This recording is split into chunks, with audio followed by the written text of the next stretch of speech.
Hujan deras membasahi jalanan Jakarta malam itu ketika Andi mendengar suara ledakan keras dari supercar hitam mengkilap yang melaju kencang di depannya. Tanpa ragu, dia melompat dari motornya, berlari ke arah mobil yang sudah terbakar ringan itu, dan berhasil mematikan mesin dengan tangan telanjang sebelum api semakin besar, menyelamatkan nyawa pengemudi yang ternyata adalah Rea, putra seorang miliarder ternama. Andi, seorang insinyur otomotif berusia 28 tahun yang bekerja di bengkel mewah di kawasan Sudirman, tidak tahu bahwa tindakan spontannya malam itu akan membuka babak baru dalam hidupnya yang selama ini penuh dengan rahasia. Tubuhnya basah kuyup, tangannya bergetar karena adrenalin, tapi matanya bertemu dengan mata Rea yang penuh syukur dan keheranan. "Kamu menyelamatkan hidupku," kata Rea sambil tersenyum lemah, suaranya masih gemetar. Andi hanya mengangguk, hatinya berdegup kencang bukan hanya karena bahaya, tapi karena ada sesuatu yang aneh dalam tatapan pria itu. Keesokan harinya, di bengkel, Andi menerima panggilan dari kantor pusat. Supercar itu milik keluarga Darmawan, salah satu konglomerat terbesar di Indonesia, dan pemiliknya meminta Andi secara pribadi untuk memperbaiki kerusakan total senilai miliaran rupiah. Saat Andi tiba di rumah mewah di Menteng, dia melihat Rea lagi, kali ini dengan pakaian rapi dan senyum yang lebih hangat. "Kamu bukan hanya mekanik biasa, kamu pahlawan," kata Rea sambil menjabat tangan Andi lebih lama dari biasanya. Andi merasa ada getar aneh di dadanya, sesuatu yang selama ini dia tekan dalam-dalam karena di Indonesia, pria seperti dia harus menyembunyikan perasaan itu. Keluarganya di Bandung selalu menekankan, "Nikah yang normal, Andi, jangan bikin malu." Tapi malam itu, setelah memperbaiki mobil dengan sempurna dalam waktu singkat, Rea mengajaknya makan malam sebagai ucapan terima kasih. Percakapan mengalir mudah, tentang mimpi Andi menjadi insinyur top, tentang tekanan kerja Rea di perusahaan ayahnya. Andi pulang dengan hati yang gelisah, bertanya-tanya mengapa dia merasa begitu nyaman di dekat pria yang baru dikenalnya. Di rumah kontrakannya yang sederhana di Tebet, Andi duduk sendirian, mengingat bagaimana dia pernah mencoba pacaran dengan perempuan demi keluarga, tapi selalu gagal. "Aku harus berhenti berpikir begini," gumamnya pada dirinya sendiri. Tapi esok paginya, Rea mengirim pesan, "Terima kasih lagi, Andi. Besok kita coba tes drive mobilnya bareng." Andi tersenyum tanpa sadar, dan untuk pertama kalinya dalam bertahun-tahun, dia merasa hidupnya mulai berubah. Hari-hari berikutnya, pertemuan mereka semakin sering. Rea sering mampir ke bengkel, membawa kopi atau makanan, bercerita tentang tekanan menjadi anak tunggal miliarder. Andi mendengarkan dengan sabar, berbagi cerita tentang ayahnya yang sakit dan ibunya yang selalu berdoa agar dia segera menikah. "Kamu baik sekali, Andi," kata Rea suatu sore, tangannya hampir menyentuh bahu Andi tapi ditarik kembali. Andi merasakan panas di wajahnya, tapi dia cepat mengalihkan pembicaraan. Di dalam hati, dia tahu ini berbahaya. Indonesia bukan tempat mudah bagi orang seperti mereka. Teman-temannya di bengkel sudah mulai bergosip, "Andi dekat banget sama anak bos besar itu, hati-hati ya." Andi hanya tertawa, tapi malamnya dia tidak bisa tidur, memikirkan apa yang akan terjadi jika rahasianya terbongkar. Suatu malam, setelah tes drive supercar yang sukses, Rea mengajak Andi ke pantai Ancol untuk angin malam. Mereka duduk di tepi, bicara tentang mimpi masa depan. "Kadang aku merasa sendirian di tengah kekayaan ini," kata Rea pelan. Andi mengangguk, "Aku juga, Rea. Selalu merasa beda." Kata-kata itu keluar begitu saja, dan untuk sesaat, udara di antara mereka terasa berbeda. Mereka pulang tanpa kata-kata lagi, tapi Andi tahu sesuatu telah mulai tumbuh. Di rumah, telepon dari ibunya datang. "Kapan kamu bawa calon ke rumah, Nak?" Tetangga sudah bertanya-tanya. Andi menutup mata, merasa dunia semakin sempit. Tapi besok pagi, Rea menelepon lagi dan Andi tidak bisa menolak. Seminggu kemudian, Andi resmi ditugaskan sebagai konsultan pribadi untuk armada mobil keluarga Darmawan. Gaji yang ditawarkan membuatnya bisa mengirim lebih banyak uang ke orang tuanya di Bandung, tapi juga membuatnya semakin dekat dengan Rea. Setiap hari, mereka bekerja bersama di garasi pribadi rumah mewah itu, membahas modifikasi mesin, tapi obrolan selalu meluas ke hal pribadi. Rea bercerita tentang ibunya yang meninggal saat dia kecil, tentang ayahnya Pak Darmawan yang keras dan selalu mengharapkan cucu laki-laki untuk melanjutkan bisnis. "Ayahku bilang, pria harus kuat, harus punya keluarga normal," kata Rea sambil menatap Andi. Andi mengerti maksudnya, karena dia sendiri sering mendengar hal serupa dari keluarganya. Suatu hari, saat hujan lagi mengguyur Jakarta, mobil Rea mogok di tengah jalan tol. Andi langsung datang, memperbaiki dalam waktu singkat di bawah hujan, dan Rea memeluknya singkat sebagai terima kasih. Pelukan itu terasa hangat, terlalu hangat. Malam itu, Rea mengajak Andi ke kai kecil di Kemang, tempat yang sepi. "Andi, kamu pernah merasa seperti tidak cocok dengan dunia ini?" tanya Rea pelan. Andi menatap kopinya, lalu mengangguk. "Setiap hari, Rea. Aku takut kalau keluargaku tahu, mereka akan kecewa selamanya." Rea tersenyum pahit, "Aku juga. Tapi bersamamu, rasanya berbeda." Kata-kata itu membuat hati Andi berdegup. Mereka mulai bertemu lebih sering, bukan hanya untuk bisnis. Rea memperkenalkan Andi pada teman-temannya yang netral, tapi Andi selalu was-was. Di bengkel, rekan kerja mulai curiga. "Andi, kamu kok sering sama anak miliarder itu? Jangan-jangan?" Andi hanya menggeleng, tapi dalam hati dia panik. Suatu akhir pekan, Rea mengajak Andi ke ila keluarganya di puncak. Di sana, di bawah bintang-bintang, mereka berbagi cerita masa kecil. Rea mengaku pernah punya pacar pria di luar negeri saat kuliah, tapi dipaksa putus oleh ayahnya. Andi merasa tidak sendirian lagi. "Kamu berani sekali," kata Andi. Rea menggenggam tangannya sebentar, "Karena kamu membuatku berani."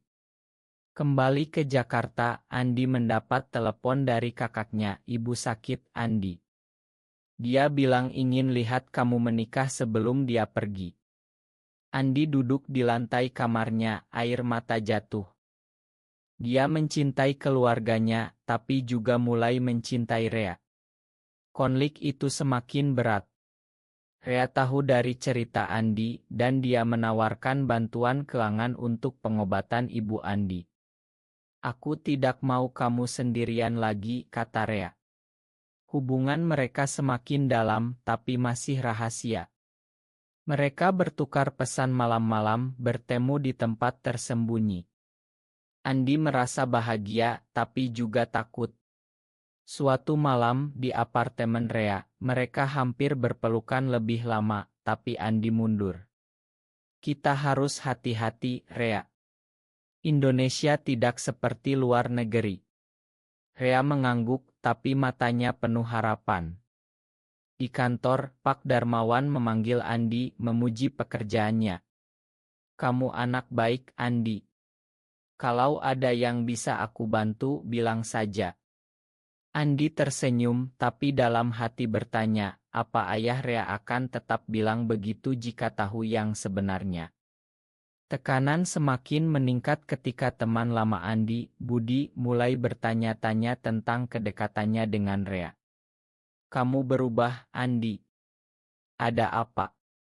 Andi bohong, tapi Budi tidak puas. Andi tahu rahasia ini tidak akan bertahan lama. Bulan-bulan berlalu, hubungan Andi dan Rea semakin kuat meski penuh rahasia. Mereka pergi ke Bandung diam-diam untuk mengunjungi ibu Andi yang sudah mulai sembuh berkat biaya dari Rea. Ibu Andi menyukai Rea, mengira dia hanya teman baik.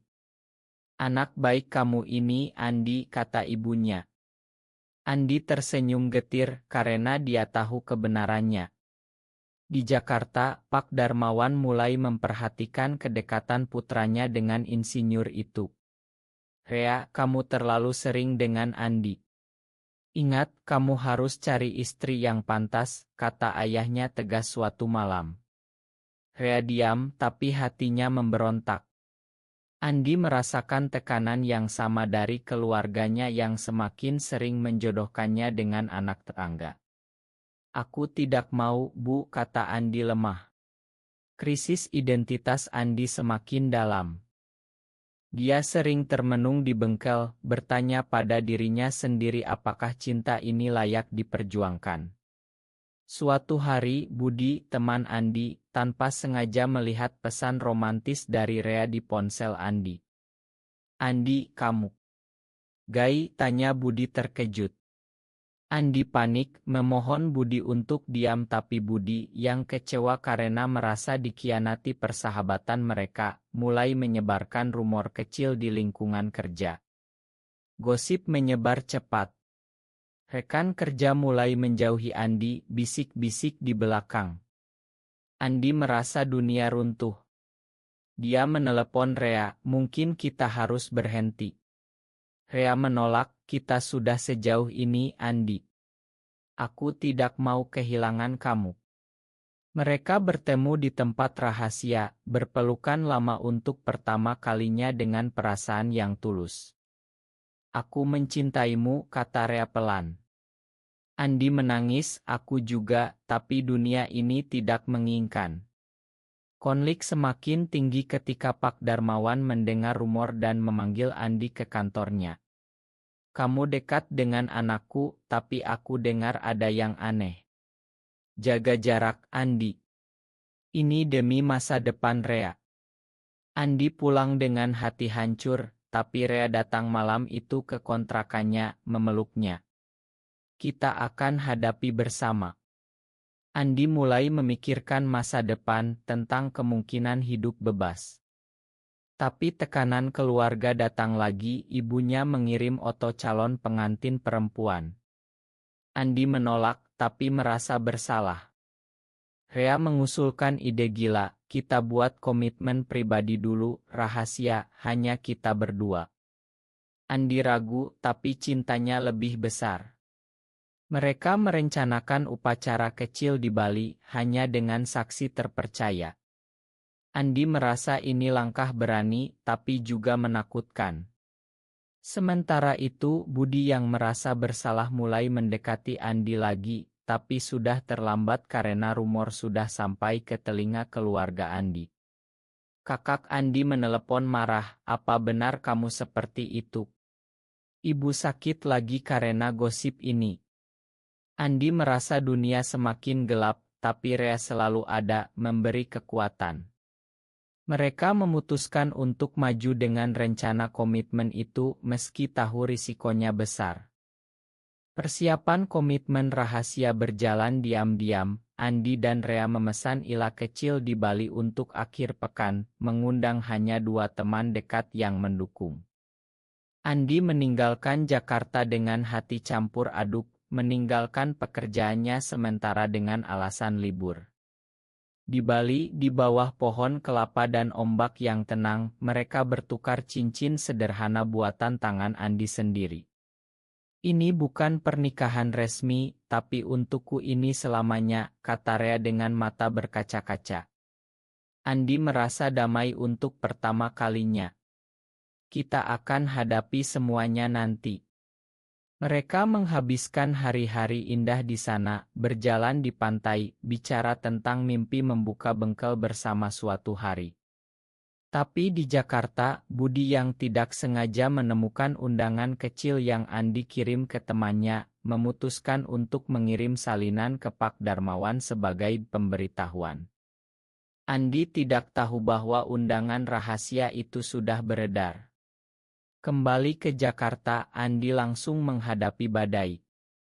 Kakaknya datang ke kontrakan, marah besar. "Kamu mempermalukan keluarga." Ibu menangis semalaman karena dengar dari tetangga. Andi mencoba menjelaskan, tapi kata-kata tertahan. Di kantor, Pak Darmawan memanggil Rea dan Andi bersama.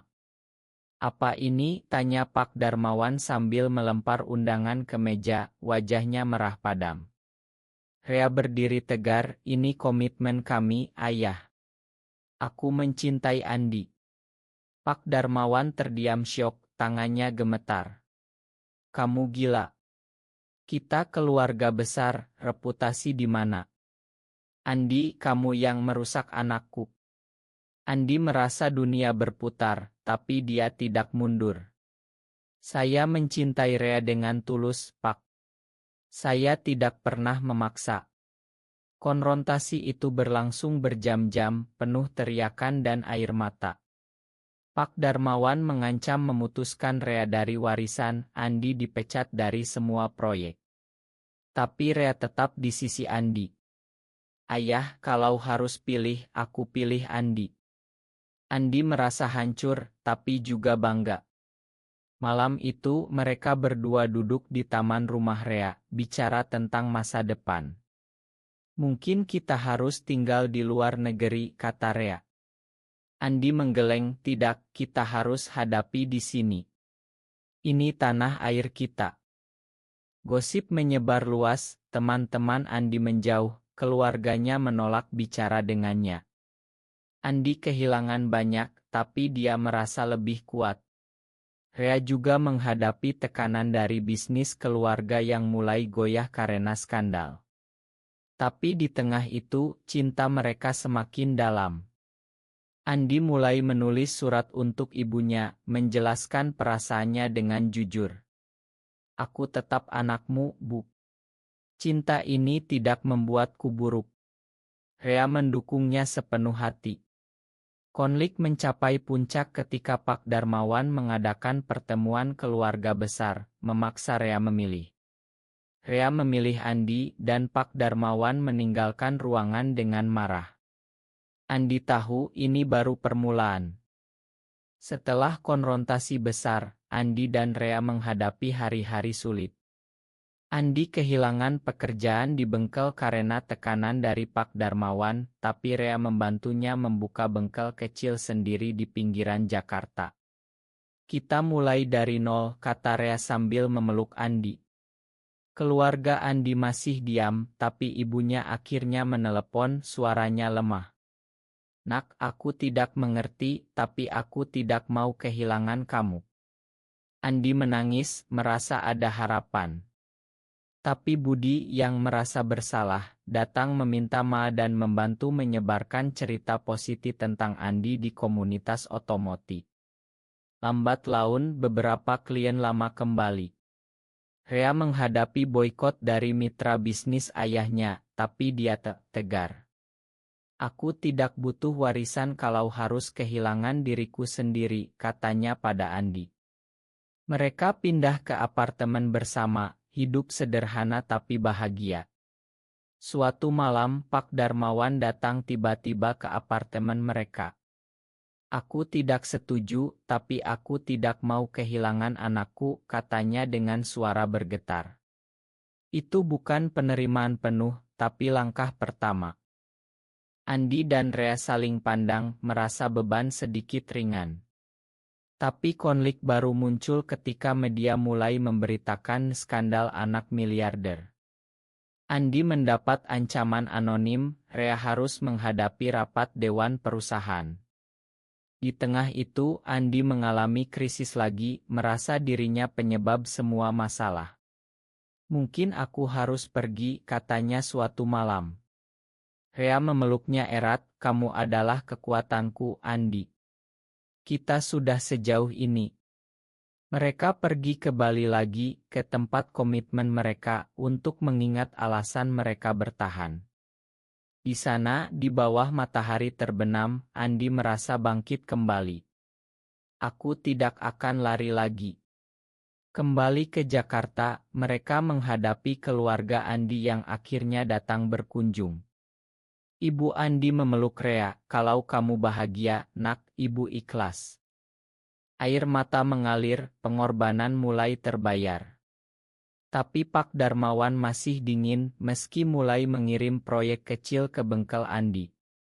Andi dan Rea belajar berkompromi, menjaga rahasia di depan umum tapi hidup jujur di rumah. Pertumbuhan Andi terlihat jelas, dari pemuda yang takut menjadi pria yang berani berdiri untuk cintanya. Rea juga berubah, lebih mandiri dari bayang-bayang ayahnya. Tapi ujian terakhir datang ketika Pak Darmawan jatuh sakit dan memanggil mereka ke rumah sakit. "Aku salah selama ini," katanya lemah. Andi dan Rea memakan, tapi tahu perjalanan masih panjang. Mereka memutuskan untuk tetap di Indonesia, membangun hidup bersama meski dengan segala risiko. Tahun berlalu, bengkel Andi berkembang menjadi perusahaan modifikasi mobil mewah yang sukses. Rea meninggalkan sebagian bisnis ayahnya untuk fokus mendukung Andi, dan Pak Darmawan akhirnya menerima hubungan mereka secara diam-diam, meski tidak pernah bicara terbuka di depan umum. Keluarga Andi sering berkunjung, ibunya bahkan membantu di bengkel kadang-kadang. Andi merasa hidupnya lengkap, meski kadang masih ada tapan aneh dari tetangga atau klien. Suatu hari, di pantai Bali yang sama, Andi dan Rea duduk bersama, mengingat perjalanan panjang mereka. "Kamu menyelamatkan aku bukan hanya dari mobil itu, tapi dari diriku sendiri," kata Rea. Andi tersenyum, "Dan kamu menyelamatkan aku dari kesepian." Mereka berpelukan, merasakan kedamaian setelah badai. Teman-teman lama seperti Budi kembali dekat, dan komunitas kecil mereka tumbuh. Andi sering berbicara dengan pemuda lain yang mengalami hal serupa, memberi nasihat tentang keberanian dan pengorbanan. Pak Darmawan, meski masih kaku, mulai mengundang mereka ke acara keluarga kecil. Indonesia berubah pelan-pelan, tapi bagi Andi dan Rea, perubahan terbesar ada di hati mereka. Mereka belajar bahwa cinta sejati membutuhkan pengorbanan, tapi juga memberi kekuatan untuk tumbuh. Di akhir hari, Andi berdiri di balkon apartemen mereka, memandang lampu Jakarta yang berkelap-kelip.